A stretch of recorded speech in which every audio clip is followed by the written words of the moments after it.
Oh yeah. Oh yeah.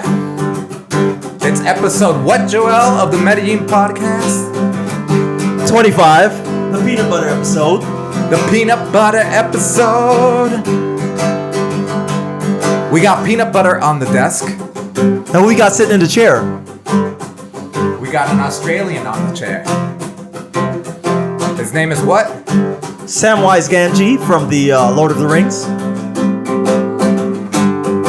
What are we going to be talking about today? We're going to be talking about different things like investment and travel and casual sex and sushi and long walks on the beach. It's going to be a conversation.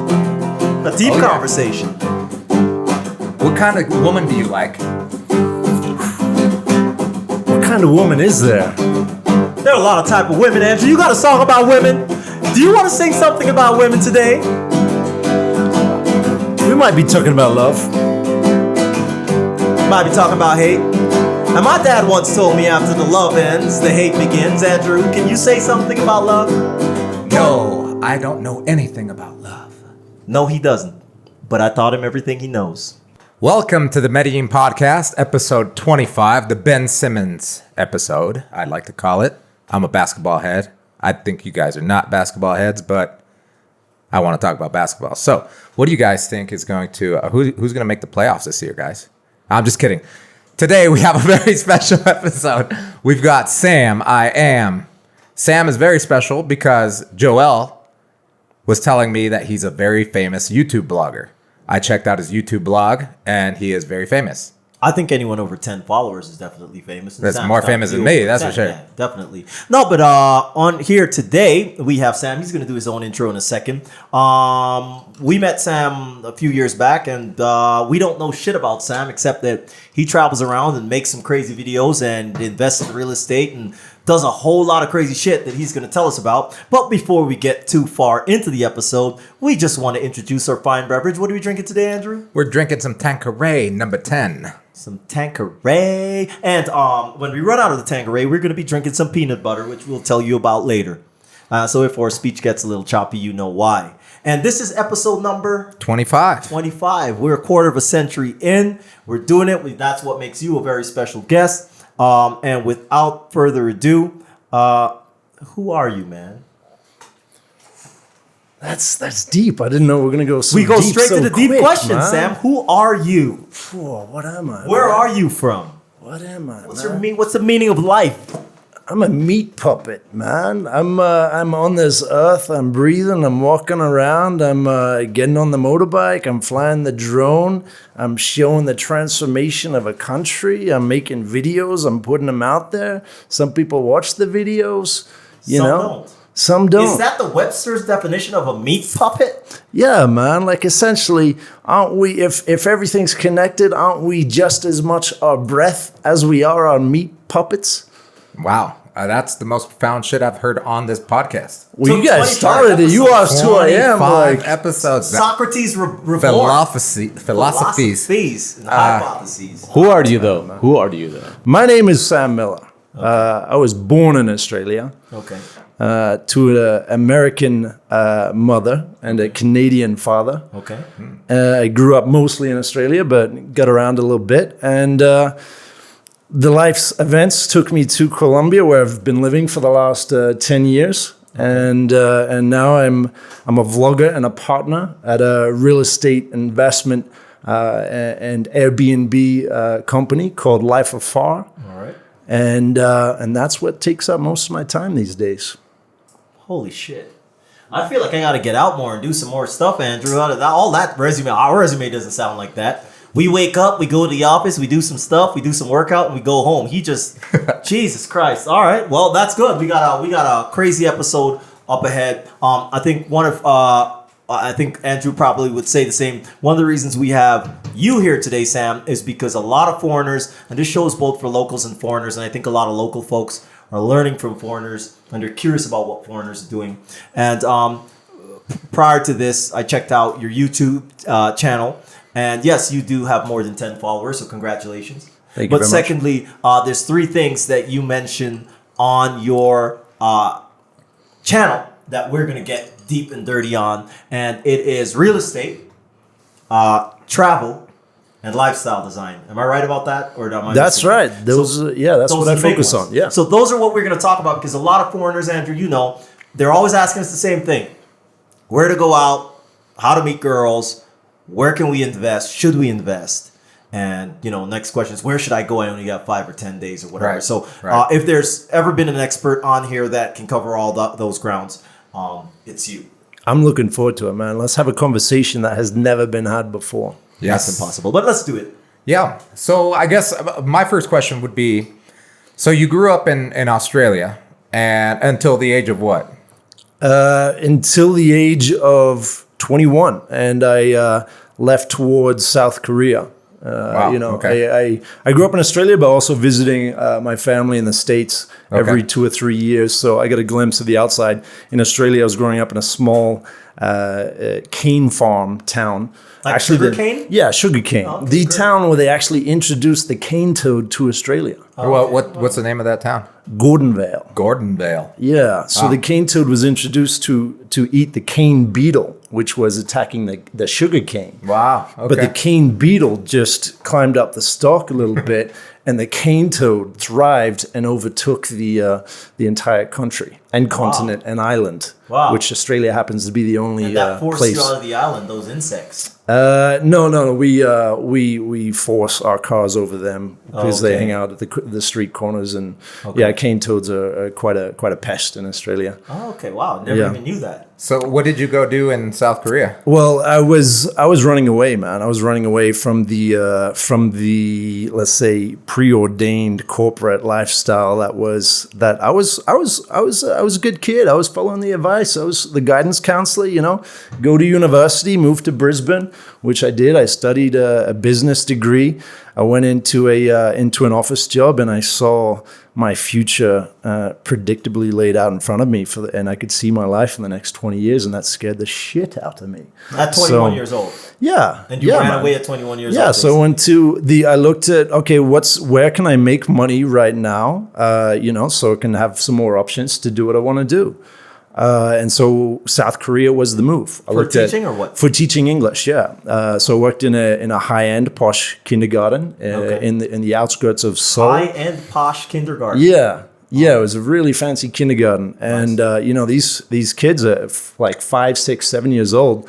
They're going through a full-on day at school. You got, English, Korean, you've got puzzle, you've got, language, you've got math. And then after school, they're doing their taekwondo, they're doing an instrument, piano, from like 7 a.m. to 7 p.m. They're high achievers. Yeah, Okay. Totally. But a great way for me as, a recent generic business graduate to generate a bit of savings, right? And so did a year there. Interesting culture. Love the food. Love the the ability to save a bit of money and have some options. Do you remember how much they were paying you for that job? I think it was about 2.1 US $2,100 per month. Per month. And now the key is getting the private classes, because once you do the private classes, you can double that. Okay. So it's pretty feasible to bank 20 to 30 grand if you're doing a proper private class schedule. What year was that roughly? That was 2006 to 2007. So I think the wages are a little bit up since then. But you work hard. It's nice to kind of roll the dice a little bit. Right. Live in a different country. I had tasted snowboarding, so I'm like, all right, I've worked hard for a year. I've done my 30-hour-a-week teaching job. Been doing private classes. Time to go have a bit of fun. I went to Canada, to Whistler. That's at what age? That was, I guess I was 2024 at that time. You have any photos with the nice big goggles and stuff on?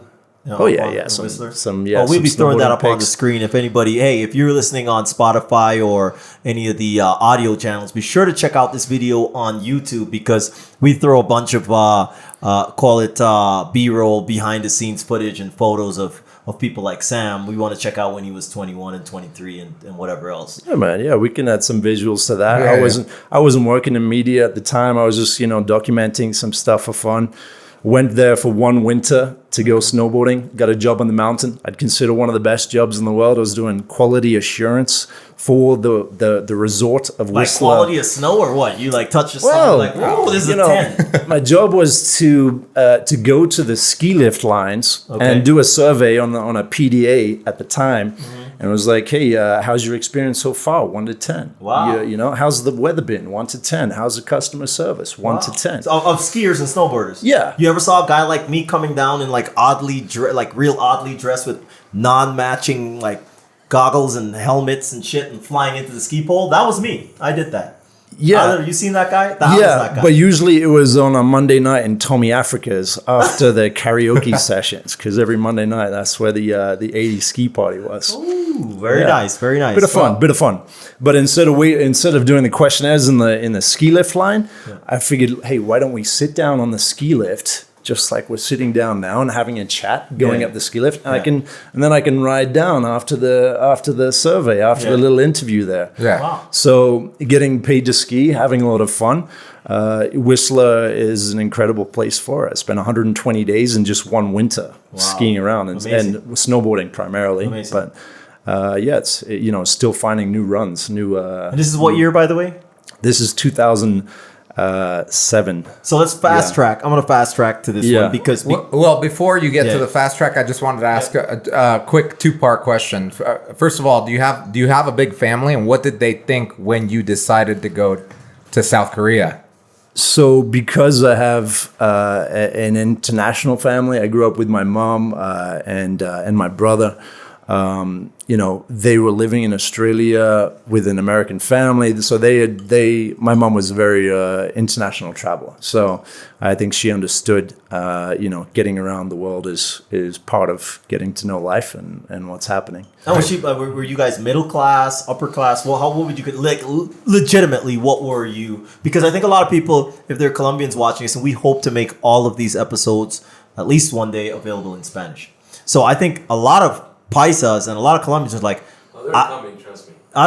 They're coming. So how does a guy would you say that you were privileged in the sense that you had a financial backing to do things that you wanted to, or did you like rise up from nothing, or how did that go? So growing up in a town of 5,000 people, 5,000. we were living in Australia, in let's say a middle class country town. Okay. Internationally, obviously, there's a lot of privilege that comes with growing up in a stable country like Australia. I mean, Australia is one of as close to perfect as a country gets. Especially far north Queensland, where I'm from, you've got tropical rainforest, you've got the Great Barrier Reef, which you can get out to for $30-40 a day. So I wasn't going scuba diving and paying the $300 a day. I'm finding ways to be like, all right, you get a snorkel gear and you go free diving and you work out a way to do it. Okay. I think that was ingrained in me from a very young age to be able to get around and travel very cheaply, And be adventurous. That sounds like you can afford to be adventurous. Yeah. It sounds like the island at least affords you to be adventurous. Yeah, and I think going through university and entering that job, I was like, okay, if, I could see even making a decent Australian salary for 20 years, I could see exactly what kind of house I was going to be and what kind of car and what kind of Too predictable. cycle I was going to be in. Yeah. I mean, it's a beautiful place. It's a beautiful country, a great place to live. But if you can see it and you can envision it, I think it becomes a little dull at that point. Right. Interesting. Right. So what I was going to fast track to was that, again, I read everything I know about Sam. I think we had a conversation in the Hard Rock Cafe in Cartagena a couple of years ago, and I don't remember shit. But what I do know is you got a motorbike, and you're going to tell us where you got that motorbike from, and you rode from what I remember reading, from Canada to Argentina in 2008. Tell us about that, a bit about that. Well, I mean, so after 2 winters, I went for one winter in Whistler, Turns out in summer, they convert the ski mountain into a mountain bike downhill destination. So it turns out to be great. And then you've just done a summer, and then winter's right around the corner. So you might as well just stay for the winter. Yeah. It's an adult's playground there. So I stayed there for 2 years, having a great adventure sport lifestyle there. Okay. But, I'm 24, 25. I'm thinking, all right, I've avoided the corporate track for a while. I've always been looking for entrepreneurial opportunities. As a kid, I was walking around with my brother with handmade business cards. The handyman brothers, like cutting grass. You washing were called dishes. The handyman brothers. Yeah, we had some business cards. We're knocking on the neighbors' doors down the street. Like, hey, what can we do? Make $10, cutting some grass. Washing some dishes, making some cash. Always looking for something, right? Selling some hair clips at the local markets. I would be your customer on that. Yeah. come up to Sam trying to sell me hair clips, motherfucker, please. Yeah, I wasn't vlogging at the time. Yeah, you weren't vlogging. Yeah. So I was looking for opportunities as I'm traveling around, but I hadn't seen it. Whistler is, you got to have some cash to have a lifestyle there, to live there well. Otherwise, you're going to be swimming upstream for a long time. Okay. So I'm like, okay, it's time to head back to Australia. To resign to the track that I've been putting off for a few years in Korea and Canada. Yeah. And a friend who also wanted to get to know South America said, hey, why don't we ride bikes to South America? And I'm like, brilliant. I've ridden bicycles all my life. That's going to be a big adventure. Yeah. Let's take a year and just ride bicycles and do that. And we're talking about the trip for a week. And then he asked me, what kind of motorbike you're going to get? And I'm like, hold on. Motor bicycle. Yeah. So that was like, okay, well, I don't have a motorbike. I don't know how to ride a motorbike. But after thinking about it, I'm like, a motorbike is really an incredible way to get to know a country, especially if there's a volcano 100 kilometers that way and 100 kilometers back. Are you going to do it on a bicycle? Maybe not, right? Yeah. But on a motorbike, you can pop in and out in a day, right? Yeah. So I'm like, yeah, let's do it. I got the motorbike, and 6 months later, we were heading south, and the destination was Buenos Aires, and that was where I was going to sell the motorbike, head back to Australia, and I guess return to that Australian dream. And that was 10 years ago.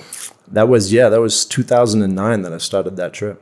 Yeah, nearly 11 years. Wow, yep. Amazing. And Yeah, I mean, so you started all the way up in Canada.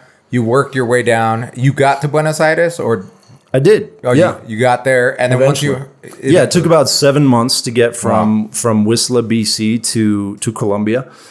In Panama City, I'd separated from that original friend, but I also met a lot of other friends who are also riding motorbikes along the way. Right. It's quite a community. You clearly see that someone else is traveling on the motorbike, and you have a lot more in common with them than the backpacker on the bus. You share your gripes, you share your stories, and then end up traveling together for certain legs of the trip. And in Panama City, it was either waiting 2 weeks for a decent boat, which doesn't have the risk of dropping your motorbike in the ocean, as it has happened as they're putting the motorbikes. Well, yeah, because you got to get on a smaller canoe type boat, and then you got to get on the big boat, and they're lifting it up with ropes. Oh gosh. I've heard stories of people getting their motorbikes dropped in. Come right up to the edge over there. Yeah. You left from Portobello? Portobello, is that what it's from Colón in Panama is usually where they go. I left from. Is that a mushroom? Yeah, I think it's called Portobello. Mushroom? I can check it later. I might be lying, but I think it was an hour outside of Panama City. That's where I left from. I didn't have a motorbike. I had shoes. Yeah. So we were waiting for that, but it was going to be 2 weeks. So we're like, all right, let's put it on a cargo plane. It costs about $900 to put the motorbike on, and then you can fly over for about $150, $100. Okay. Compared to going both on the boat, you're going to pay $900 anyway. About $450 for the bike, $450 for yourself. And so Panama straight into Colombia. Into Bogota. Yeah. All right. So enter Colombia. Now enters Colombia. Now this is the part. This podcast is about Medellin. It's about Colombia, but we need to we need to understand how you got here in the first place. Now, one of the things, travel, we're going to talk about travel. We're going to go a little bit more about travel before business. But you're in Bogota now. And how long did you spend? Firstly, your thing online, when we find you and what you're known for, I would think, at least on your public profile, you're considered a vlogger, a video blogger. Mm-hmm. So when did this whole video vlogging start? When did you get your credentials? Well, I mean, it comes from originally, keeping an eye out for opportunities, which I've been doing forever. Okay. But it was also when I guess it begins from when I got to Bogota, and the goal was Argentina, and so I did a loop by motorbike through. We launched in Villa de Leyva. We went to San Gil. We went to Tirona. We went to Cartagena and Medellin. We took about a month to do a bit of a loop of Colombia. And up until then, I'd been moving by feeling it out. Like, okay, is it time to go? Is it time to stay? Maybe stay a couple days here. Like El Tunco in El Salvador was great. We spent a couple weeks there, and then you move along. You get that vibe. Like, all right, it's time to move along. Keep going. Right? There wasn't any predestined itinerary. That's the beauty of a motorbike. You don't have to rush to the airport to get a flight. You can chill out as long as you want, right? The definition of freedom, like that I tasted that in Nicaragua when I'm riding in a motorbike with flip-flops, and we got a surfboard rack welded onto the side of the motorbike, and we're just rolling up to whatever beach, jumping in the ocean. Andrew, I thought that the definition of freedom was being single and owning your own little business, but now I figure out we need motorbikes. Is this a midlife and crisis? Surfboards. And surfboards, yeah. Fuck. Well, that's great. Yeah. So I did the loop, and I had the feeling that something was going on here. Something didn't make sense. I went through Costa Rica, went through Panama. I saw the attention those places were getting, but then I just done this loop of Colombia, and it's a conservative loop. It's not, as extensive as I've traveled today, but I could definitely see that, wow, this place has potential, man. And no one's paying attention. This is 2010 at this point. Yeah. And so my friend, which was a different friend that I'd started the motorbike trip with, he continued south. And I was like, I'm headed back to Bogota. Something's calling me back. Okay. And so I've got a little bit of savings. I was working after the quality assurance job on the mountain there. And shit. I was working as an assistant manager in a Sherwin-Williams paint shop, mixing paint, watching paint dry. Paint mixing. Ooh. Professional paint mixing. Exciting. Sam, I am. That's when I started drinking coffee. That was actually the first time. Sounds like when you started drinking whiskey and vodka. Jesus Christ. That's when I started a little bit doing of fireball speed. whiskey on the mountains. That's there. when I turned to meth. Yeah. All right. Yeah. Okay. And yeah, man. So I'm in Bogota. I've got a little bit of savings. I knew I could teach a little bit of English, so I got into that a little bit. That paid for some of the polas frias, getting around a little bit. And I kept my open, man. I was open to all sorts of things. Like, however, making money to this day remains to be one of the biggest challenges for people from other places who want to live in Colombia. If you're trying to make pesos here, it's a challenge. That's a tough one, yeah. And, I tried various things. I was even on a few telenovela type situations. Really? We got photos of that? Sure. Yeah. Okay, we got footage of that? I can get you some video of that. Did they make you wear a leopard thong like they made Andrew wear a leopard thong? No, man. I get typecast as like a DEA agent, but for copy, I guess, I don't know if it's even copyright, but they call it TEA, not DEA. And so you get a lot of, prison guard, special agent, or like an immigration officer, or gringo policeman type thing. They must have put you in glasses. Did they put you in those little? No, I got a suit, man. I got a suit. But no glasses, no Men in Black. No. No, Men in Black. Just a suit negotiating with narcos about the release of another And so narco. you've been in a few of those. I've been in a few telenovelas. Yeah. Andrew, how come no one's ever invited me and you to be in a... Well, whenever they need a frickin' man that turns into a dog, I'm sure they'll be contacting Hey, you. everyone! We're looking for a man that turns into a dog. I know this guy down in Medellin. Andrew, We've got this new telenovela called Hombre Perro. We need you. We need to turn into a dog. Listen, me and Andrew's motive. This whole podcast is about us making it our way into. We've got the face made. Well, at least I do. I got the face made for radio, so there's no way I'm gonna be on no title unless if they're bringing telenovelas back to the radio, like back in like the 20s. Like a speaking telenovela. Well, I had no acting experience, so clearly there's a shortage of foreign-looking talent. And all you got to do is sign up at these agencies. You go in and they, like be happy, be sad, be excited, be, and you just show and whatever, and then, and then they call you up and say, hey, we got a gig.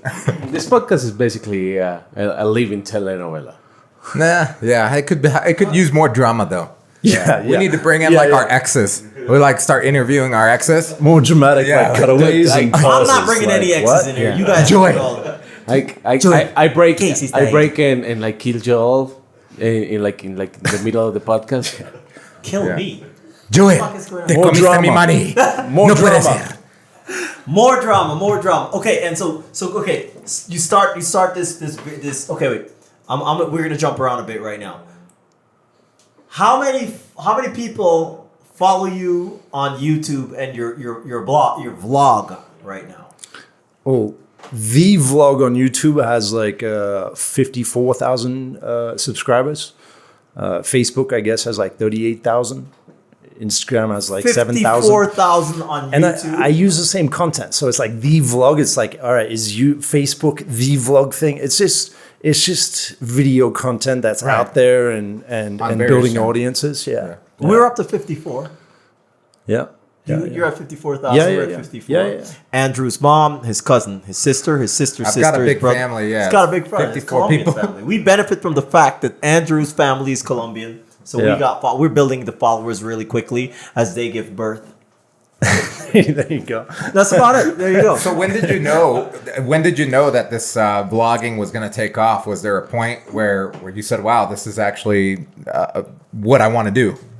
So that at that time, I'm going to these telenovela. I did a Captain Morgan rum commercial in San Andres. see that shit. Brilliant. course, It's like, brilliant. yeah, This is you can't make a living with this stuff. It's like you, and then a guy named Pedro No, shows you up with a can't- you role. cannot They're rely like, on well, it. it's obvious, Sam. But you One of- can't make a living. One of the only skills as a 25-year-old kid at that time trying to make money in Colombia, one of the only skills I had was SEO, how to rank in Google.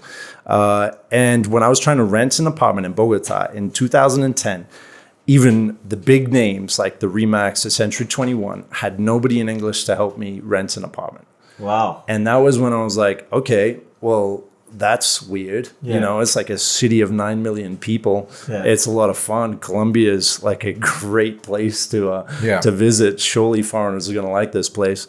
Obviously I didn't have the same baggage that a lot of locals have, having quite recently lived through a couple decades of some rough times. So I'm looking at it with these fresh eyes, like, Right. well, okay, I can rank in Google pretty easily some content and articles. So as I learned real estate, which I'm paying attention on the internet, anyone who has wealth, like real wealth, not like even people who make money in other ways, people who store their wealth securely know how to do real estate. Yeah. And I had no idea how to do real estate, but I wanted to learn. And so as I was learning how to do Bogota real estate, I was writing articles in English and ranking them on Google. But on your blog, or how were you? Yeah, I made a blog. What was that blog called? It was called New Horizons Real Estate. New Horizons. Yeah, That's which nice. evolved into Colombia International Real Estate, and I partnered with a Colombian partner because I did not envision myself, spending hours in the line and the notaria and right. the fiddling with contracts in Spanish. As I was learning Spanish as I was doing all this. Yeah. So I partnered with a Colombian partner and to handle that side of the business, and started ranking articles and ranking for keywords like apartment in Bogota, Colombia real estate, and generating leads. One of the first leads we got was from House Hunters International, the reality TV show. Yeah. And they were like, "Hey, we need an agent in Bogota to show us some, an example. We've got a couple here who are looking for a place to rent. We need an agent in Bogota to kind of host the show." And you had your acting background. I had my You were a acting telenovela background. star. I had you some are Captain articles motherfucking Morgan. in English. All right. And so they, so I was like, okay, well, so the first house that I actually showed somebody was with a television crew following us around, which was quite, that was a bit intense. We made it happen. Like, and I think Bogota and I think Colombia, especially at that time, was so open to that. It was like, well, okay, because there wasn't anything else out there, it was definitely an advantage, of like an early mover type advantage, right? To be able to provide that service. Yeah. And got involved in that. You're talking about vlogging, cutting 5 years down the road of trying to serve people in Bogota, which is such, it's a mega city. So the foreigners who want to buy and invest in Bogota, they're looking at, I want to buy a place in Candelaria. I want to buy a hotel. I want to live with my wife in Suba. I've just been through a divorce, and my Colombian wife said that the property was in both our names, but I need you to check the title to see if it's actually in my name, because in the courts we need to sort this out. So we need to be able to check what's going on. And so, dealing with all types of different real estate issues and desires. Right. Bogota it's such a scattered place, and the foreign attention in Bogota is all over the city. So as a smaller agency trying to offer properties all over the city, it's a bit more of a challenge than a place like Medellin, for example, where all of the foreign attention is on El Poblado. Yeah, everyone wants Poblado. But right? why did you? Okay, so what made this vlogging thing? So, because I'm trying to get to that. What made that appealing, and how did you? You're at 50. What is it? 57,000 followers. Like how many? 54,000. 54,000. And me and Andrew were on 54. So you're like 1,000 times more than what we do. And apparently drinking Tanqueray and sucking peanut butter back is not going to do it. So what made you get to that? Let's jump to the good stuff. No one wants to hear the 5 years of struggle. We're going to get back to the struggle. I like, honestly. Oh, going back to the struggle? We're going to get back to the struggle in a second, because you're here today. We can go in reverse, but the struggle is real. Yeah. And one of the things that me and Andrew always like to tell people is, don't think that you're going to become a vlogger with 54,000 followers overnight because you got a cute face or whatever it is. You got to put in the work. So Absolutely. We're going to get into putting in the work. But what drove you, and how did your channel start? Why are you doing that? What is this vlog about? 4 years ago, there was a group in Medellin. At the time, it was First American Realty, who was evolving into FAR International, who had developed a very interesting business model, which was converting older properties into high-yield, short-term rental income properties using Airbnb, short-term rental market. So basically, packaging together the purchase, the renovation, the furnishing, and the administration of a property for the short-term rental market. Wow. And that was a product of serving a market in Medellin who wanted to buy a property in Medellin. They wanted to live here for a month because they have their lives and their incomes in the United States or other countries. Right. And when they're not here, they'd like to produce income from their real estate. And that business model was brilliant. When was this? It's a win-win. This is, they've That was various founders and various different companies that had come together. A vacation rental company. It was a real estate brokerage company. Okay. And they started putting together individual individual apartment renovations, and they just started dabbling in 4 units and 6 units. Right. And then looking at, all right, how can we expand this model? Right. And the first market they're looking at was Bogota. Okay. And in Bogota, I had an agency with 5 people, and we're doing a little bit of hotel, a little bit of residential. We're scattered, right? Yeah. We're not focused. We don't have this singular great product that they had, and we're like, well, hey, now's the time to merge. Now's the time to hey, this works. And what year was that? What year was that? So I can put things in perspective. This is 2006, 15, 16. So this is backtrack a bit because it's very funny how this works out because our paths eventually cross for a reason. In 2011, I wanted to stay here. I didn't know how to stay here, but I started taking photos of hostels and whatever along the way down on my trip. But I didn't have a motorbike. I had my feet and some danky ass buses. And I got to Medellin and I'm like, how the fuck do I get to stay in this beautiful city, beautiful women, beautiful everything, beautiful climate? And again, our paths will eventually cross. So, you fast forward now and people look at the Instagram, they look at whatever, they're like, oh yeah, Joel, the guy that photographs these fancy properties. I started with hostels.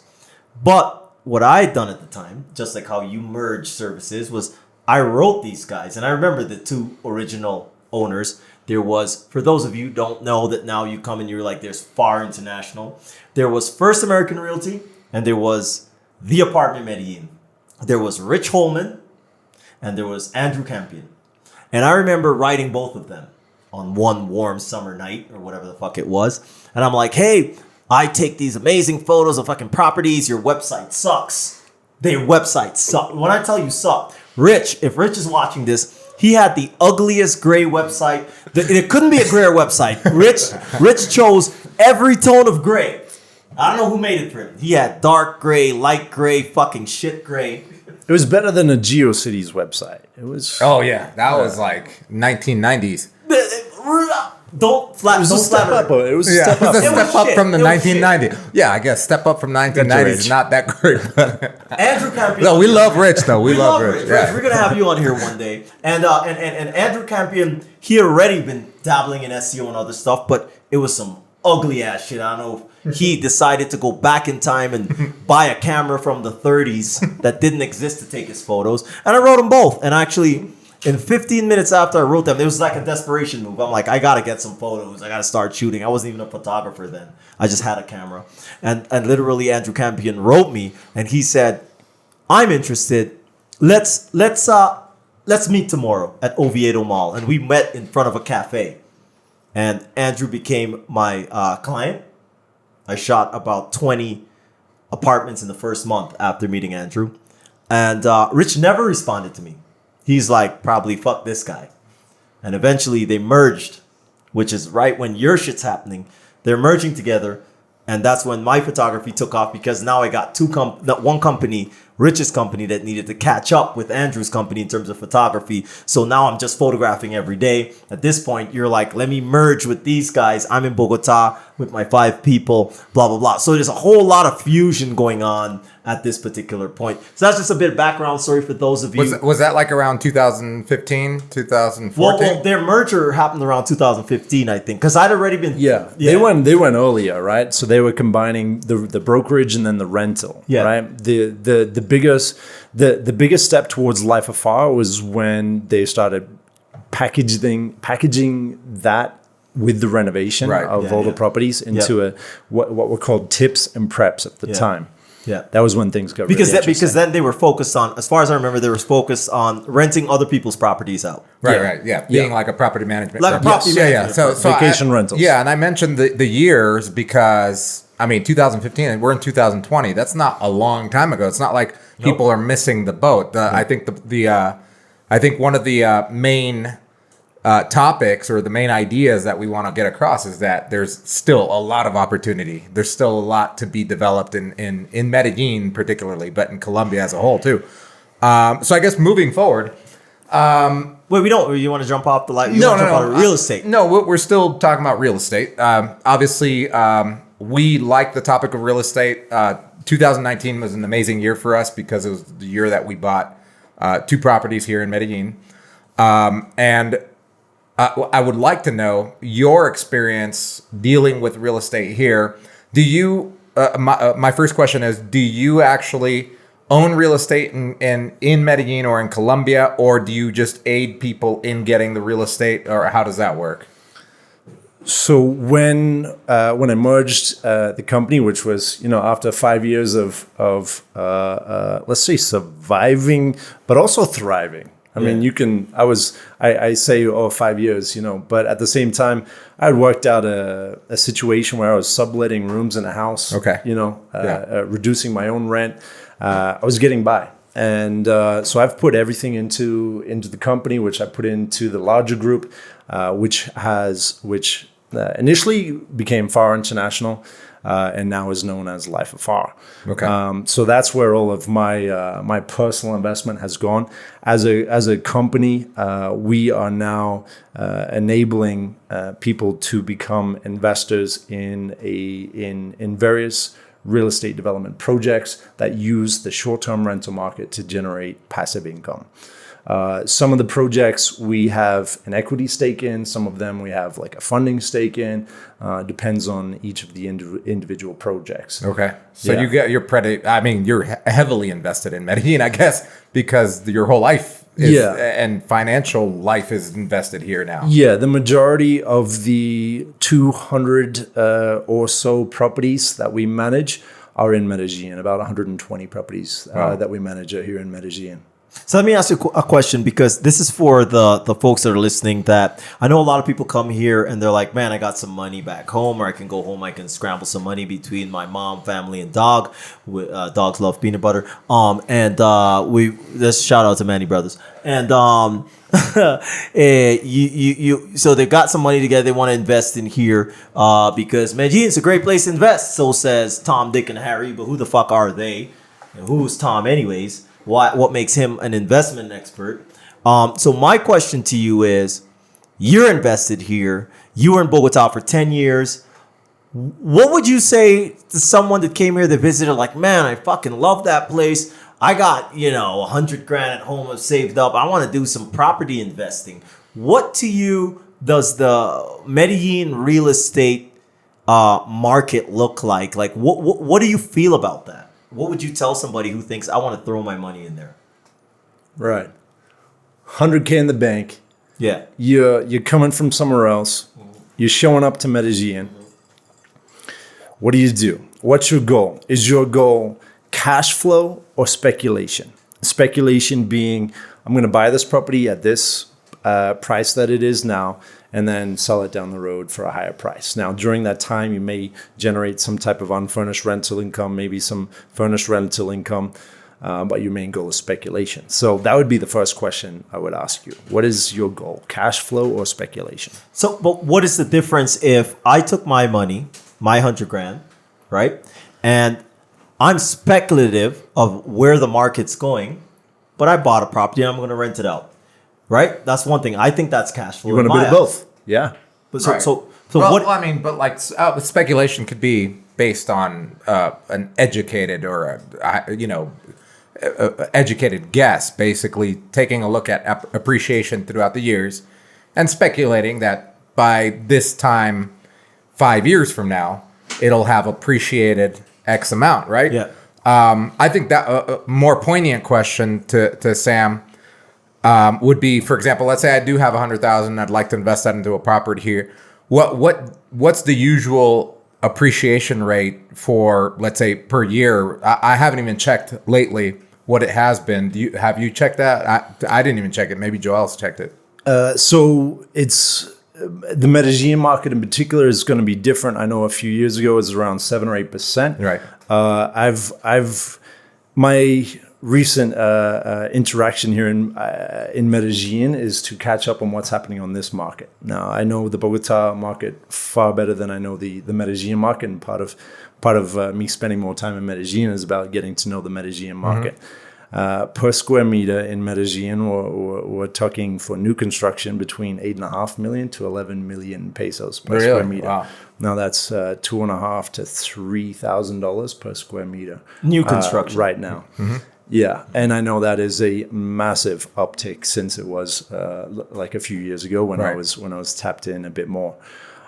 So what is, obviously the primo areas of Medellin, as Airbnb is becoming a very common and popular way to generate income, things have accelerated in the prime areas that can generate money using short-term rentals.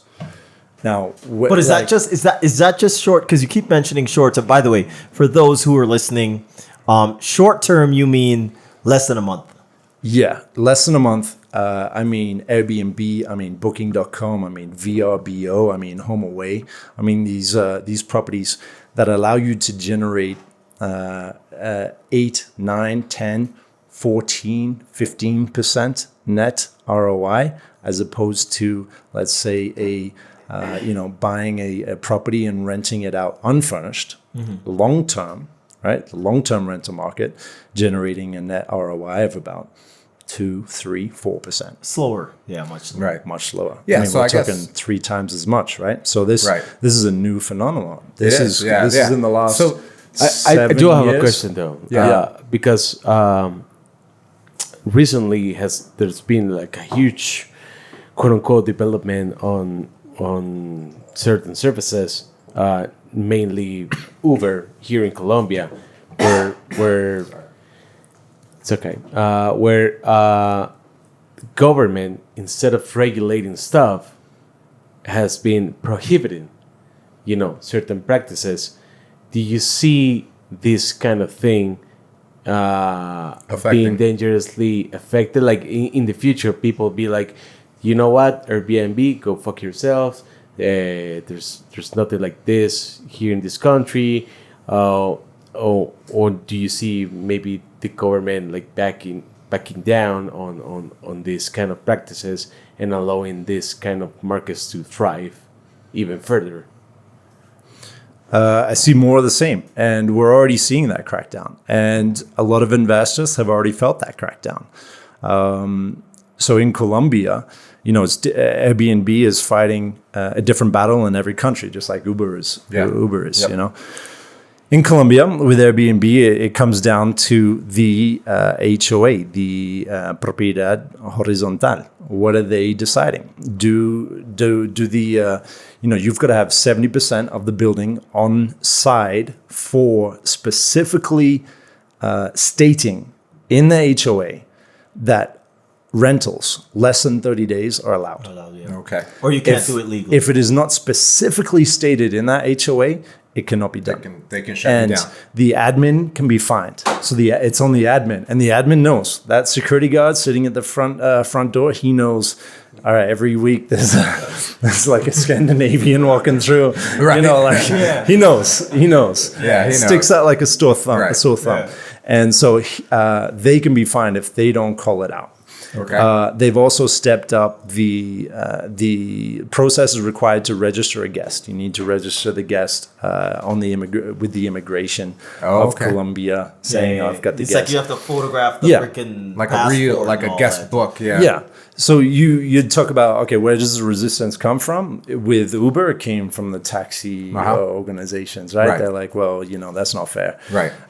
In Airbnb, it's the hotel organization. And, in general, I think they're a bit more open. I think they have a bit more of a, it's a fair game.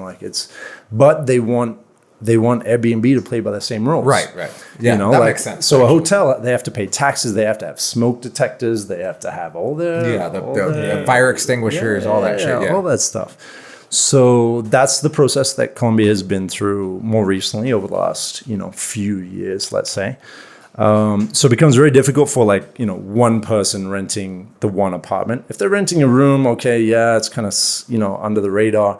But as a company, that's something we've had to work with our administration team and our accounting to be like, all right, let's, how do we develop the systems to make this feasible? One of the questions that we had, or that I have personally, is let's say I'm the regular dude or woman living in Australia, in Europe, or in the United States, and I have my 100,000. How can I make this happen?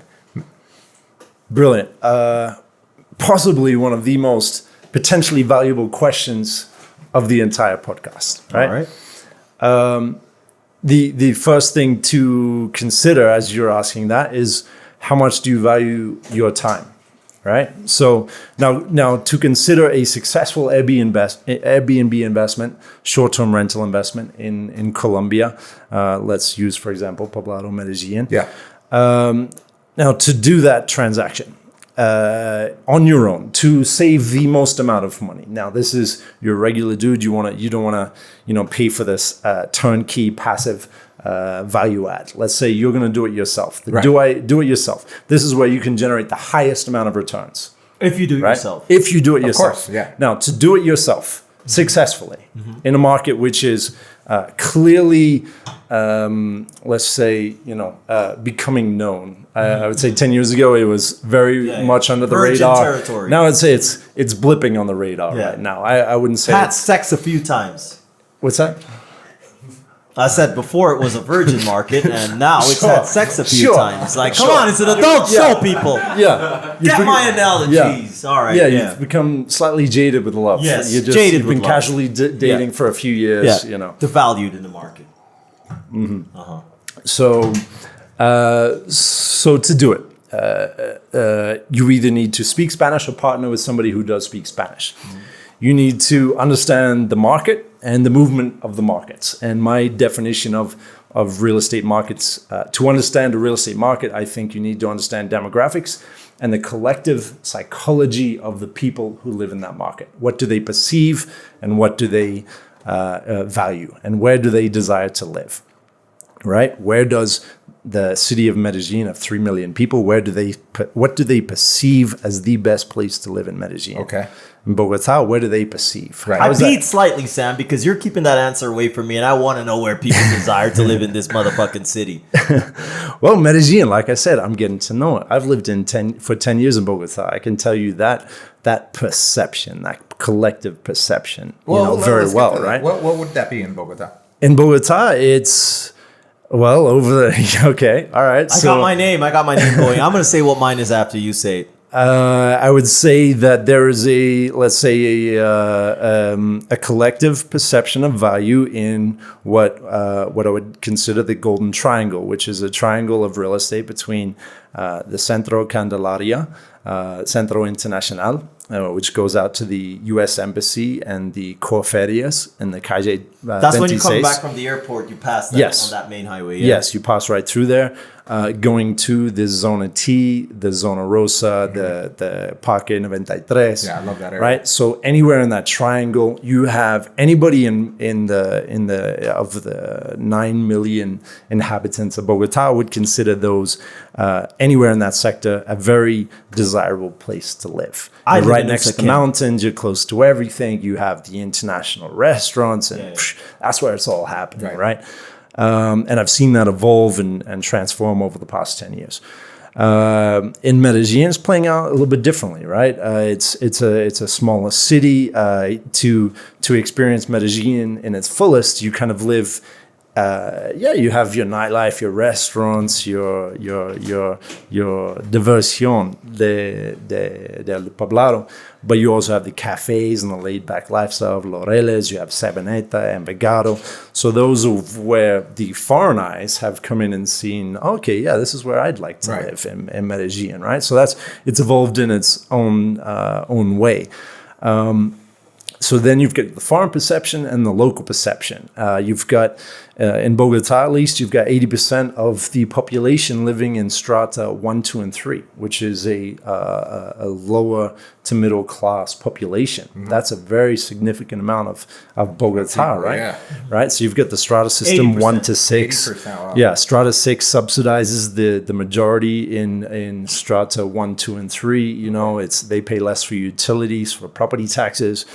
So you've got a lot of, it's a complex system. Right. Yeah.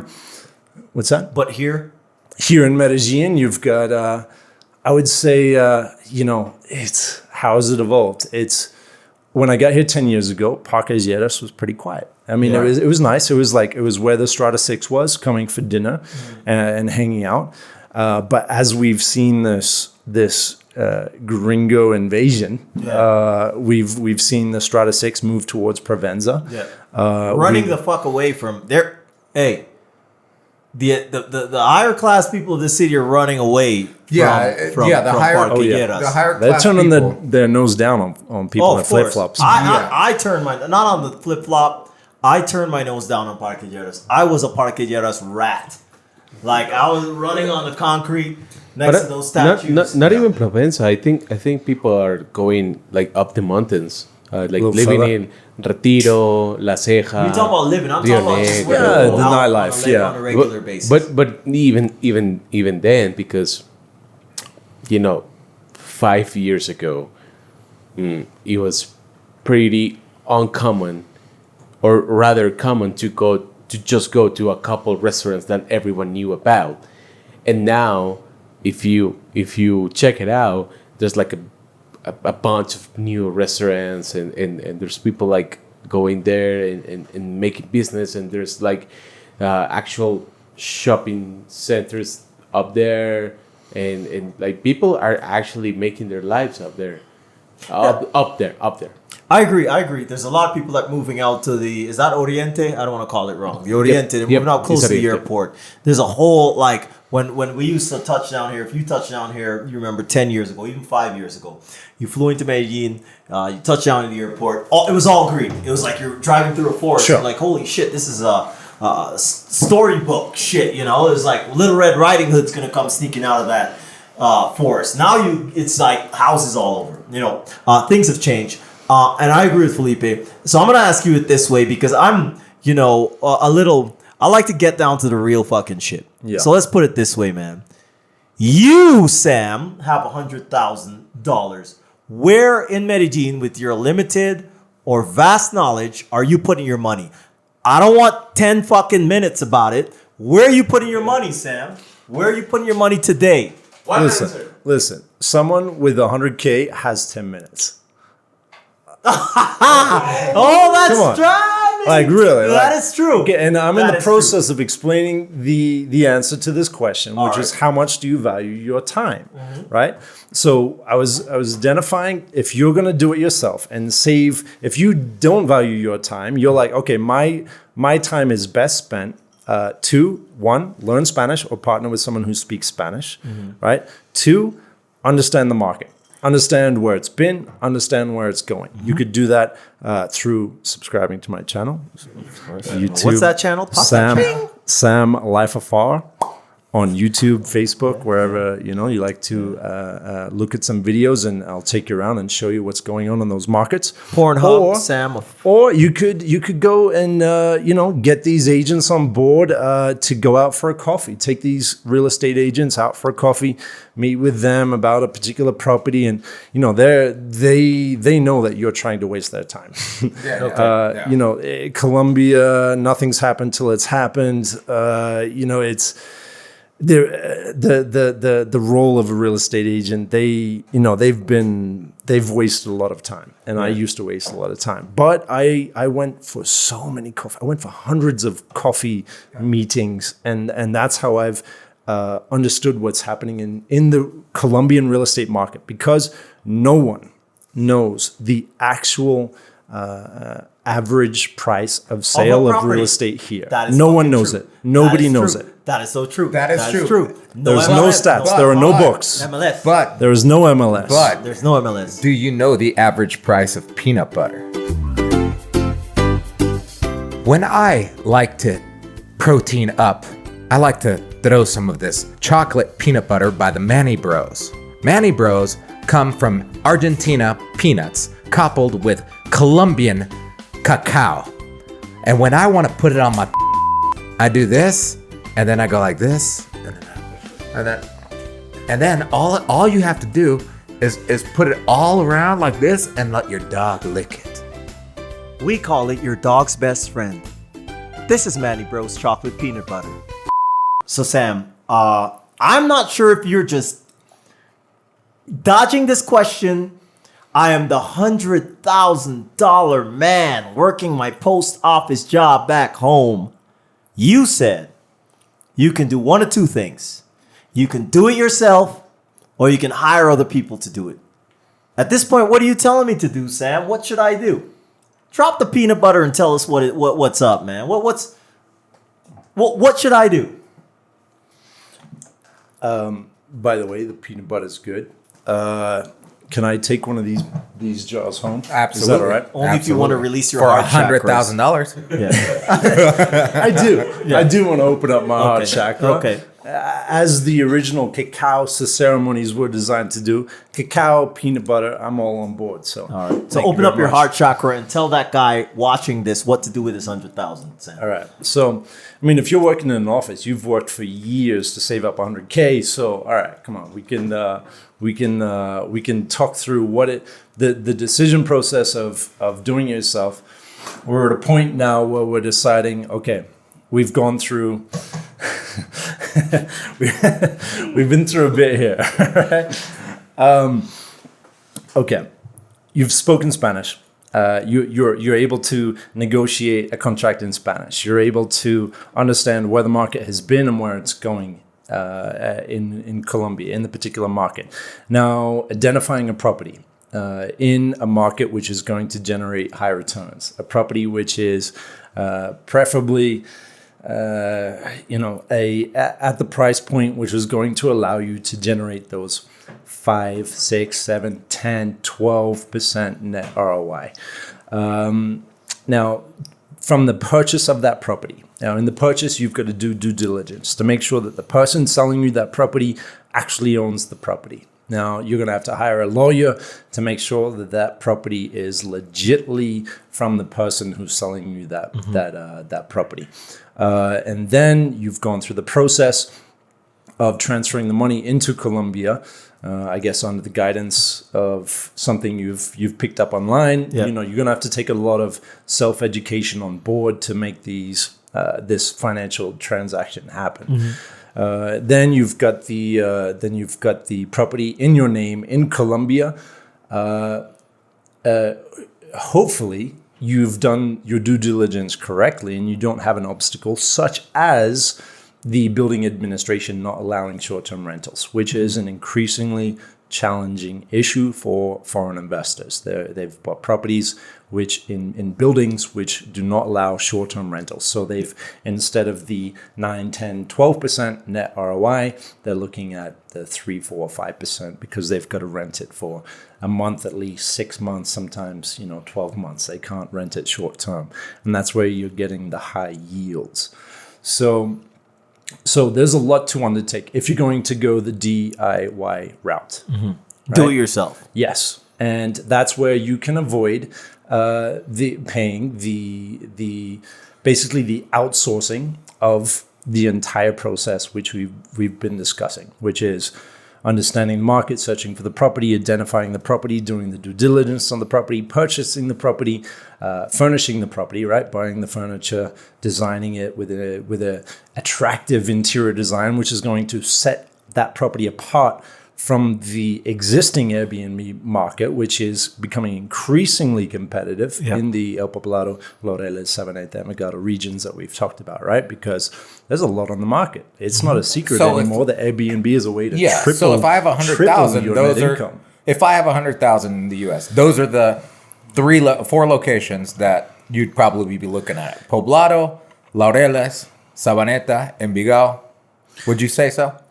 Are you going DIY or are you going with a company? I would say DIY first. DIY. No, DIY. If you're looking, all right, how do I minimize these expenses? You're looking at the next route, right? You're looking at the next part of town. Okay, where people are going. Which is right. Yeah, right. So, but if you're that's where you're going to find a cheaper property. That's where you're going to find people who aren't, caking in the value of a high yield furnished apartment in Poblado price, as you will find very frequently in a Poblado, Laureles, Sabaneta, Envigado. Okay.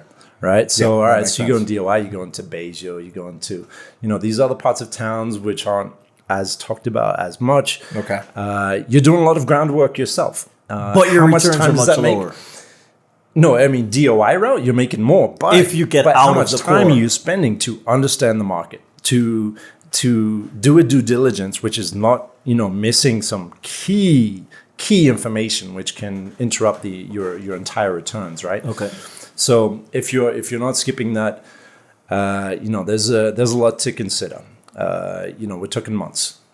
So depending, all right, if that's your goal, if that's your new occupation, you're coming down here and learning the market, and you're gonna get the right partners to a right lawyer to do the transaction.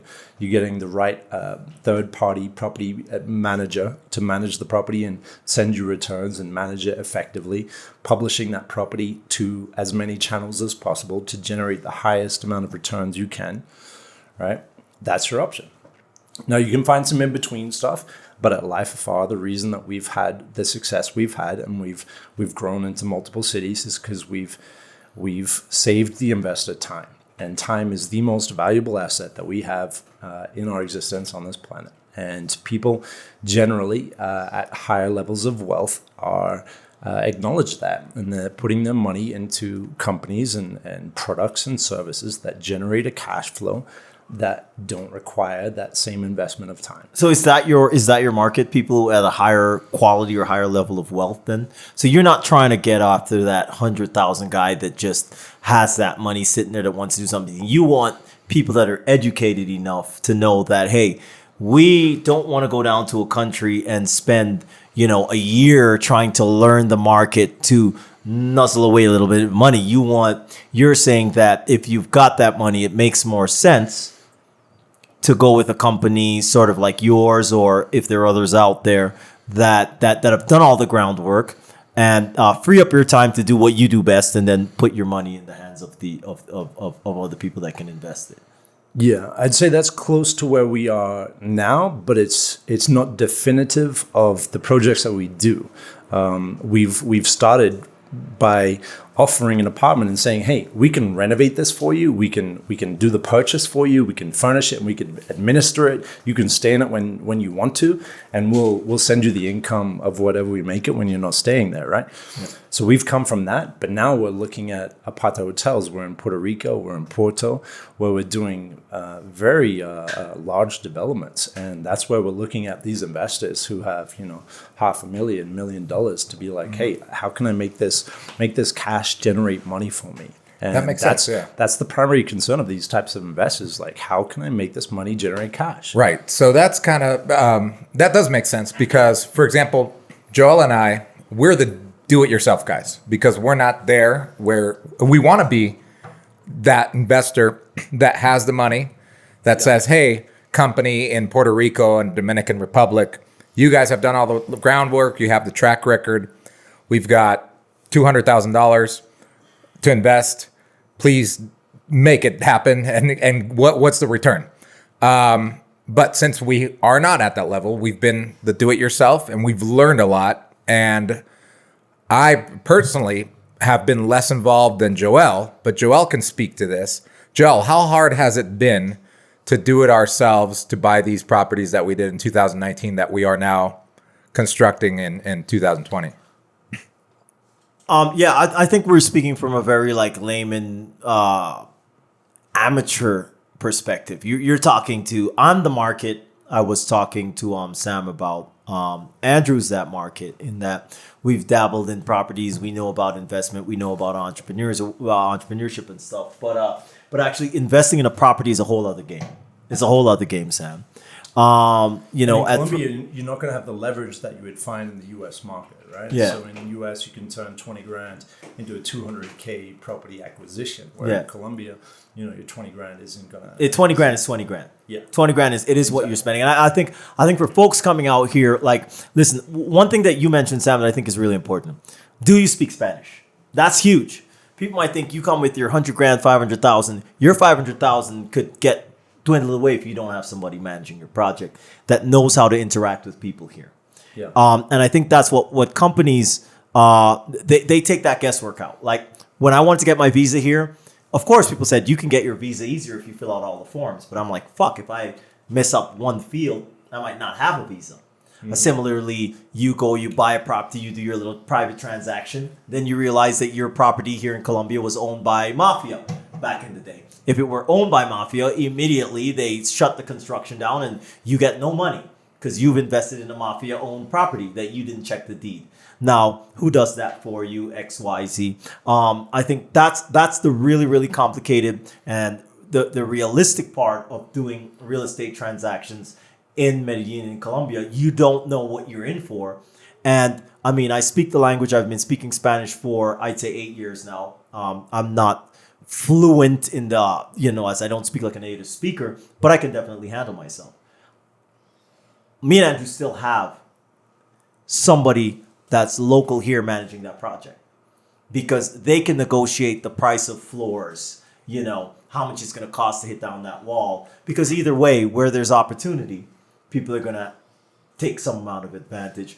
And I think for anybody coming here, I would say, if you don't speak the language, don't try doing a project. Don't do a remodel. Don't do a purchase. Don't try to get your visa. If you have enough money to buy a property here, you have enough money to afford a lawyer, a broker, anything else. And it will save you like a lot of headache.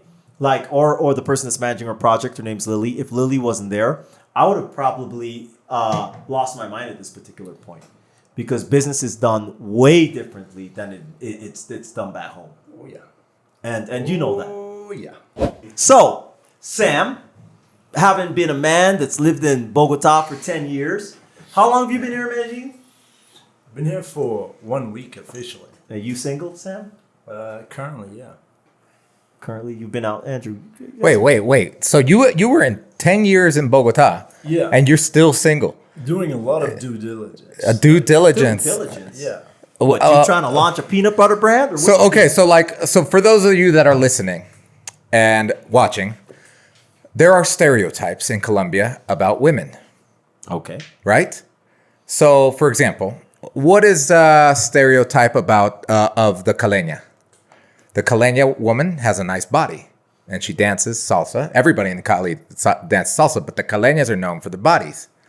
What about the Santanderiana? I think I from what I've heard is that they're brava, which means they're like not aggressive, but they'll slap you the fuck up. You could say that they are arrechas. Arrechas. Yeah. But in Antioquia, or at least in Medellin, if you say someone's arrecho, they're horny. But Sam, he's drinking peanut butter. So okay, I'm getting to a point, Sam. So in Santander, they're arrechas, not horny, but angry. Arrecho meaning angry. What about the caleña? Sorry, not the caleña, the costeña. What's the stereotype of the costeña? Feisty. Feisty wouldn't be like a more appropriate word. Feisty? For arrecha is feisty. Oh, okay, for arrecha, yeah, feisty. It's interesting, right? Every region of Colombia has its own fame, which is sometimes sung in the songs of Colombia. The costeñas, I guess, would be a lot more extroverted, a lot louder, a lot more, I guess, fluid in their movements. Yes, Yeah. I would agree. Yeah. Fluid in their movement. What about the paisa woman? What's the stereotype about the paisa? The paisa I would think it's it's agreed to be the most beautiful region of people, especially the women who are from Antioquia. I sense that they're Sam's melodic trying to in say their this accents. shit. Sam's saying this shit because you're trying to get dates off of our show. You're not about to get no dates up here calling All right, them so what's melodic and fluid moving. So what was your experience? Because I've been trying to pinpoint what the stereotype of the Bogotana, because Bogota is so big, is 9 million people. Preach it, girl. There is no average Bogotana, right? They come from all of the different regions of Colombia. That's why I was drawn to Bogota, because it's made up of people from all over the country who don't necessarily have a preordained identity as a Paisa may have, right? Now, as myself, and born in Australia to an American mother and a Canadian father, what identity do I, relate to? And so growing up in Bogota, or arriving to Bogota, I felt this acceptance of like, okay, wherever you're from, it's relevant, but also not relevant.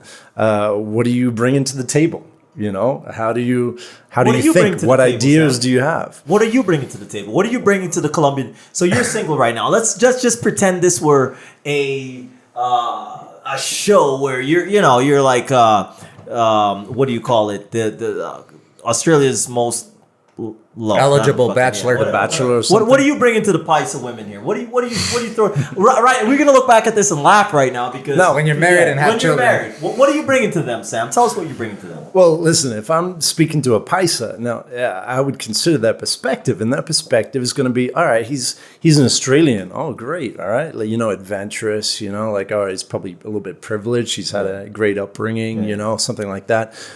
He speaks Spanish a little bit, infantil, a little bit, like, well, sure, come on. Like, my Spanish is, I get by, but I'm not, I don't have a Paisa like accent. 17 fucking years, Sam. It's a foreign exotic Jesus accent. Christ, like I get by. Who gets by after 17 years in 10, whatever. I'm exaggerating. I'm rounding up to 17. But you know what I'm saying. So you're in So obviously the first thing that's going to come up, we're going to be like, well, I spent 10 years in Bogota. Yo soy un cachaco más, right? And they're going to think, all right, this guy, he's Australian, but he's almost Bogotano. And the first thing the Paisas think about Bogota is the weather's bad, right? Because we have, I guess Medellin has some of the, greatest spring-like weather year-round. in the world. Yeah. And recently, I guess, when I first came here, they would complain about the traffic of Bogota and that the people aren't as friendly. Now, the traffic here in Medellin is increasingly more challenging as more people get cars. So I think that's been taken off the list. But they're going to perceive that me, as like a Cachaco Australiano, is Okay. that I'm going to be a little bit more frio, as they also associate with foreigners. They're going to expect that I'm a bit more frio, right? Because they enjoy living more expressively in their emotions, right? They enjoy being, riding that roller coaster of emotion, whereas they'll perceive foreigners as a much more colder interaction. It's a much more less emotional type of relationship and interaction. So let's talk about the relationships you have had with Colombianas. How is that like? Can you explain? It's been a learning process. I've been investigating. I've been open-minded. I've been evolving as a person from a 25-year-old kid looking to, find adventure to where I am now. It's been a process, and I think. You know what, Sam? Let me cut you for a second, man. Yeah. If the next time I date a woman, she said, "So how's it been dating me?" I'd be like, "Well, I've been investigating." It's been a process. It's been really interesting the way I've investigated you, and my investigation has led me to believe that That is Sam. One day, we're both going to be politicians. You, my friend. Hey, we're talking to the mayor of Medellin here. If you don't step your fucking shit up, Sam's going to take it over. You have the best. No desire at all. No desire at all. I've never heard somebody say that shit. I've been investigating. Andrew, what have you been investigating? Well, I've been investigating booties, and I would say that the best have been in Medellin and Cali. But regardless, that's why I'm single, because I've just investigated booties, not mines. Yeah. In Bogota, you'll meet Medellin, Cali, Pastuso, Llanero, Whatever you want to talk about, Sam, Costeño. you can say all that shit, but you're now living in Medellin and you're not married. And so what happens next? That's the fucking thing about this show. Anything could happen. Somebody could spot you and they'd be like, "You're that guy that investigates women." And I love some deep investigation. That could happen on this show. But yo, for real. So you've lived in how many countries? Live, travel, I don't know. What's the difference anymore? Bro, you are so deep. I don't even fucking know how I can dig you, man. He's like, live or travel. What's the difference, my friend? That's I guess, do you see yourself settling down anytime soon? I am open to that. I think settling down, having a family fulfills and satiates our need to expand as a human species. Wow. Okay. Wow, what the I agree. I think I agree. Yeah, I asked Andrew one time. I'm like, Andrew said, Andrew, what's the point of dating? I don't know. You said it exfoliates or some shit. I said that you know how a shoe has a soul? I got one too. That's some bullshit because actually I asked Andrew one time, for those who want to know an insider story. I said, Yeah, but that was Andrew, deep though. That was deep. For sure. Well, I mean, like having a family, you're sacrificing a large Your part life. of what you have been doing, right? And well, but at it's least in also your a very case- big growth period for Yeah. a lot of people, right? An essential you've part got a of fucking growth, huge right? growth phase. You nearly hit the fucking roof. But Sam. but actually taking a look at you and what you've built online as a blogger and everything, I guess going back full circle to our conversations. Let's say you did have a family, or a kid. That's a whole other spectrum, a whole other audience that you could hit.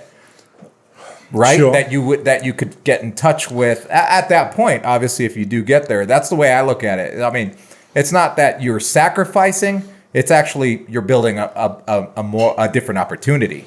Yeah, I mean, I started this because I saw what a lot of people were doing on the internet. Right. I was watching what's happening on the internet. I grew up in a scattered, smaller family. I didn't have a father figure in the house, right? So I learned how to evolve, to learn, to guide myself through what's happening using the internet. And so in 2016, I was seeing, Gary Vee, I was seeing Grant Cardone, I was seeing Logan Paul, I was seeing PewDiePie, these YouTubers who are going out there and making content. And, they're selling T-shirts and their own products. And I'm looking at my situation. I'm like, well, I'm riding a motorbike around a beautifully transforming country that's, leaving its isolation, its drama, its trauma from the past. It's recovering. It's writing a new story for itself. I always enjoyed AV, audiovisual, film and television stuff as a kid. I was always looking at TV commercials, being like, that's kind of boring. I'd like to do that. That's kind of what I tried to study in business when I went to university. I'm like, I want to make TV commercials, right? So when I saw that, okay, people were using this to sell different things like T-shirts, I'm like, well, I can get a drone, get a camera, and put it in my face. Yeah. And when I came up with that thought, I was faced with a very big fear at that time. And that fear was like, okay, well, if I'm going to do that, I'm putting what I'm saying and I'm putting myself out there for anybody to have an opinion on. Mm-hmm. And that is a giant leap for Sam Kind, right? Like for me to Sam think, Kind. Yeah, I mean, I've always been like I've had some introvert, some extrovert. I think we're all a mix of everything, right? But I've never desired this center of attention type stuff. But as I'm looking at what's happening and I'm seeing what we're doing as a company, we're transforming real estate. Real estate transformations happens to be one of the most popular genres of entertainment on U.S. television, right? You look at the amount of reality TV, real estate transformation shows there are, right? There's a lot out there, and I'm like, well, hey, we're here in Colombia. We're transforming properties. We're generating passive income. We've got incredible before and afters of these properties that are neglected. They're not making money, and I'm getting around on the motorbike. I'm traveling to Bogota, Cali, Cartagena, Medellin. Like, it's inevitable, right? And the only thing that's missing is me being able to tell that story. Right. In those travels that you did on your motorcycle, were you ever robbed? On the motorbike? No. Never. Hanging out in some edgy parts of Bogota, sure. Yeah, I've got my share of stories. Yeah. No, traveling around the country, absolutely not. Where's your favorite place that you've been to? My favorite place. You've traveled. Depends what mood I'm in, man. It depends what mood I'm in. All right, so let's do it. Then. We're lightning round. Party mood. All right. Party mood. Let's say I'm up for a romantic road trip through the countryside, Boyacá. I'm up for some adventure. I'd go through Santander, right? Las Gachas de Guadalupe, right? The natural river jacuzzis. Let's say I'm up for like an Indiana Jones type adventure. I'd head to San Jose de Guaviare. Okay. Let's say I'm up for a wild weekend, man. I'd go to Cartagena. Let's say I'm up. Why would you go to Cartagena for the Well, wild it's just, it's the Las Vegas of Colombia, man. I mean, if you've got a bachelor party, you know, you want to hire a private boat and stay in an old school mansion, you know, and you've got the budget to pay $3 or $4 grand a private night. boat and stay in a mansion. That's something, Sam. Well, I mean, that's Cartagena. You can Cartagena, stay yeah, in you're an right. old school, like old governor's mansion, and then get a boat out to the tropical Caribbean islands of Islas del Rosario and hang out in beautiful done all white that. sand, You've done all clear that. blue water. Yeah, man, that's my You job. guys listen to this shit. Sam's my done that. job, Send him a man. private email. He doesn't mind Or his just email. subscribe to his channel and watch his videos. Watch them videos, man. Me and Andrew never did that. Medellin podcast. We wear some peanut butter hats, and drink some gin. We don't. Yeah, but that's amazing. That's wild. Yeah, that's wild. That's pretty wild. Yeah, man. I don't know if I saw that when I first got here, but when I first got here, I saw that there was an opportunity to create a quality of life that I saw was not happening in other places. I saw that there was a chance to do it here. Quality of life. Yes. Question. For Quality you. of life. Question for you. Yes. You talk about quality of life. I remember 2010. If you were on my, at that time it wasn't WhatsApp. It was BlackBerry. Fucking ICQ. not ICQ. Fuck out of here. BlackBerry Messenger. And up top you could put your little description. I worked for a telecom company, and so Yeah. we all had to use BlackBerry. I had the little thing here, and for a while my description said "Live what you love." Right, that was one of the things. Live what you love, and the other was what you just said, and I fucking lost my train of thought, which usually happens. Quality of life. Quality of life. So you're right. So I got into this. I got baited somehow into by Tim Ferriss's book, The 4-Hour Work Week. I got into this thing about lifestyle design. Yeah. Lifestyle design. I've been designing my life since 2009. It's 2020. You mentioned lifestyle design on some one of your channels.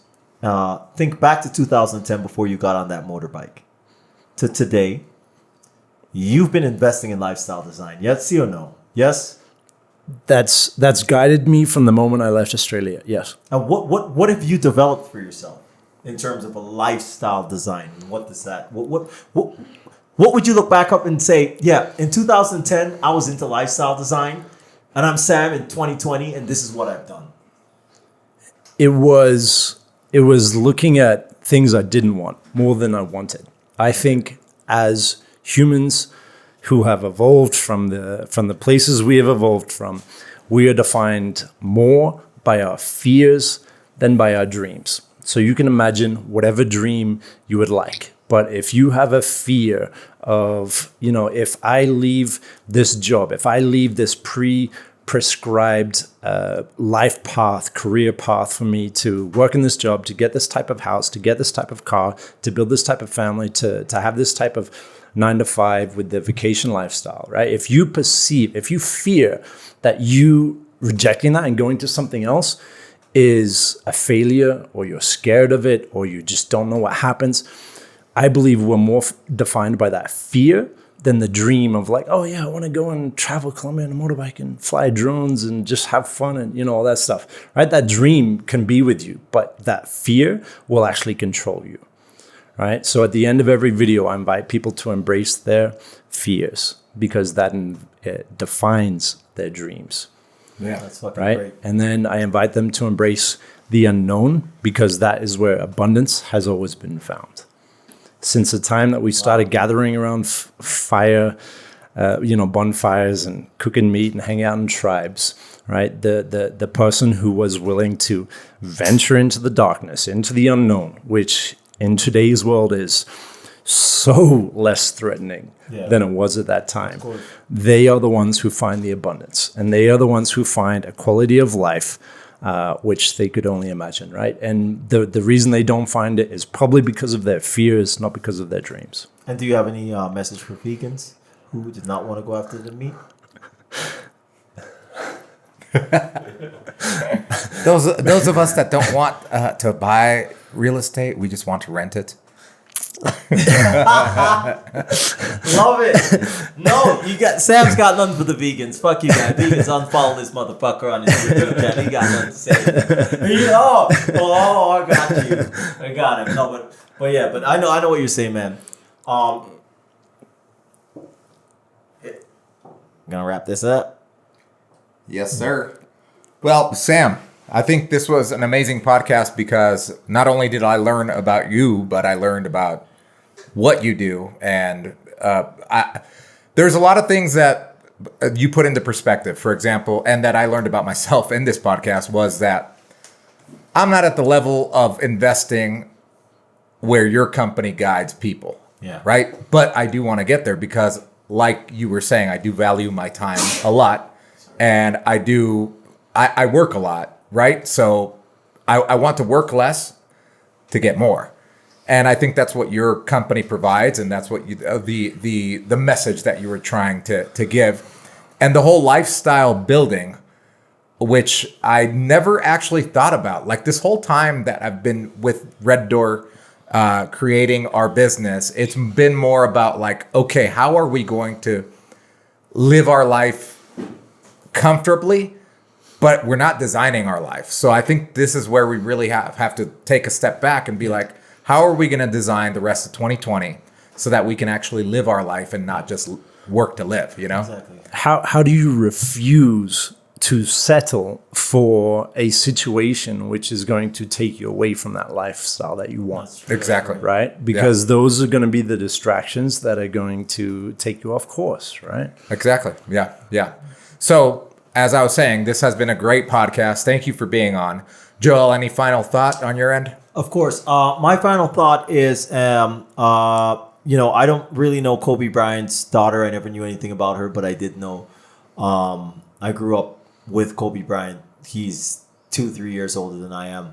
And his death this week has been, I would think, other than Michael Jackson for me, and there are a lot of people that have died between Michael Jackson to Kobe, that didn't impact me as much. And I was coming back from the airport, and my brother sent me that news, and then you sent me that news, and everyone sent me that news. And you're wearing a shirt today. Firstly, from us at the Medellin podcast, we feel a lot of fucking sorrow. I think Andrew, his brother, those from California, from LA, they feel a lot more than I do about that. But I grew up with that guy as an inspiration, and he's known. He's a lot more than a closer. He's the top of in the world of people that go beyond being good and great. He's like an icon. And I think like listening to you and listening to a lot of people on this podcast, it's really motivational whenever we get comfortable, whether it's with friends, with family.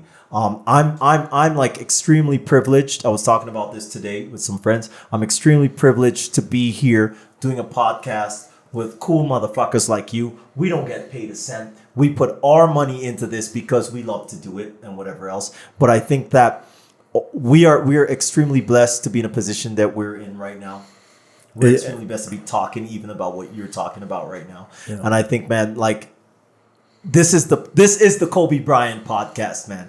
Get your shit together. Listen to what he's saying. Listen to what I'm saying. Listen to what Andrew's saying. Listen to whoever the fuck is saying something. People are saying things for a reason, man. Get out there. Live your shit. You know what I mean? Leave that small town of 5,000 people in Australia. Get your ass up and start some real estate shit somewhere. Snowboard. Do something, man. Guarantee yourself a win, right? I like that, man. Right? Guarantee yourself a win. If you're refusing to settle for anything that doesn't, at least if you're not winning already, at least taking you closer to that position of winning. Yeah. Like that's been my North Star, and it's paid off, man. What you gotta say, man? Represent that shirt. Yeah, well, I mean, it's really taking one of Kobe's quotes. It's not, you don't rest in the middle, you rest at the end, right? So we are in the middle right now. And even in death, who knows if we're actually resting. So there may never be a rest period. So I think my reflection on that thought, whether you should rest at the end, a lot of people will, I've had backlash even when I was in the middle of literally grinding every day, not taking day off and working. They're like, oh, you're not enjoying your life. Shit, I'm enjoying my life right now and doing it now because I was. doing those 2 a days, 5 a days, every single day. Kobe Bryant said, we're under these lights because of those 2 a days, because we grinded harder than the next person. So I think to get to the point where you are and where we're at even, and where the Rich Holmans and the Andrew Campions of this world are, is by grinding your ass off, having fun, but going that extra mile. If you think it's going to end right now, it's not. You got to go that extra mile, make it even better, because somebody else is going to do it and they're going to kick your ass. Yeah. Right? Yeah. So I thank you for being on this podcast, man. You nailed it. Like in the beginning, I was looking for the shortest path to just like making it and just, relaxing. It's sort of, that is not the way That's to go. not the path. That is not, man. It's not we find fulfillment, we find meaning in the work, in the process, right? In that transformation. As humans, we are inherently motivated and fulfilled to expand, to grow. And I think if you can figure out a way to incorporate those things you enjoy, and even your perspective of the process, right? Yeah. You might even be doing exactly the same thing, but if you see it in a slightly different way and you start to enjoy it, that process becomes addictive. And year after year after year after year after year, eventually the dots connect. And you see the path forward and you keep going because you're enjoying that process. It's not like you're getting to that point and stopping at any point. It's just you've gone far enough to connect a few more dots behind you, and you're having fun in the meantime, man. Yeah, create some dots. I got one last thing. Connect all the dots, man. One last thing. How's your Spanish? Pues yo aprendí español leyendo los libros de Harry Potter, pero lo hice antes que hice un clase. Entonces yo cogí unos hábitos malos cuando estaba leyendo los libros, pero yo empecé en la primera hoja de Harry Potter traduciendo cada palabra que no conocí. Y en como la primera hoja me demoré 3 horas de leer. La última hoja me demoré como casi igual que leo en el inglés. Entonces para los escuchantes y los televidentes en español, unas palabras de inspiración. ¿De inspiración? ¿De qué? De Sam. De la vida, inspiración de la vida. Tienes 60 segundos para español. Instagram. Vamos. ¿Qué dices? ¿Qué dices? A la cámara. It's the hardest question you've ever been asked. Pero ¿qué dices? Hablamos. 60 segundos de inspiración. Dale. En español.